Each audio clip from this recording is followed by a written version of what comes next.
বাজে 8:04।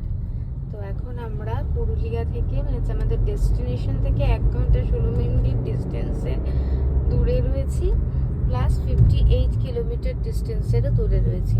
আর এদিকে হচ্ছে পুরো ধুধু অন্ধকার একটা রাস্তা, যেখান থেকে আমরাও মাঝে মাঝে ভাবছি ভয় ভয় লাগছে যেতে আমাদের। তার কারণ হচ্ছে একটাও সেরকম ভাবে গাড়ি দেখতে পাচ্ছি না রাস্তার মধ্যে দিয়ে। এখন ছিল, আমি তো যখন ভিডিওটা আমি বানাইনি তখনও পর্যন্ত, যখন এখন কটা গাড়ি তাও দেখতে পাচ্ছি। এতটা রাস্তা না গাড়ি ছিল না, একদমই ছিল না।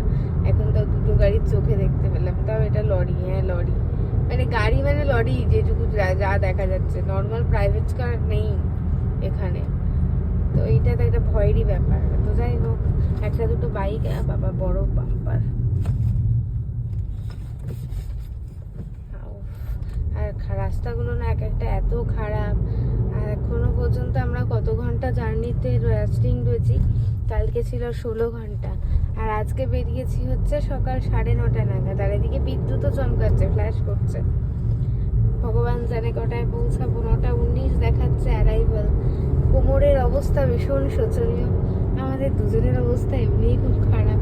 সুরজিৎ গাড়ি চালিয়ে যাচ্ছে। আর আমার ছেলে কিন্তু সব থেকে ভালো সার্ভিস দিয়েছে, যাই বলুক তাই বলুক।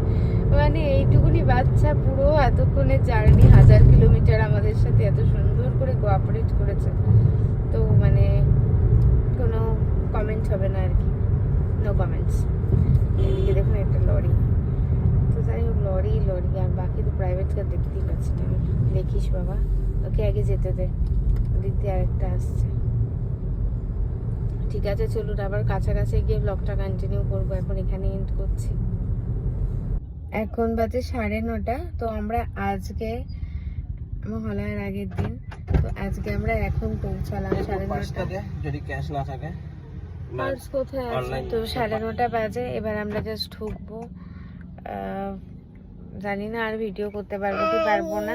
যদি না পারি তাহলে কালকে আবার আপনাদের সাথে নতুন একটা ব্লগের সাথে দেখা হবে।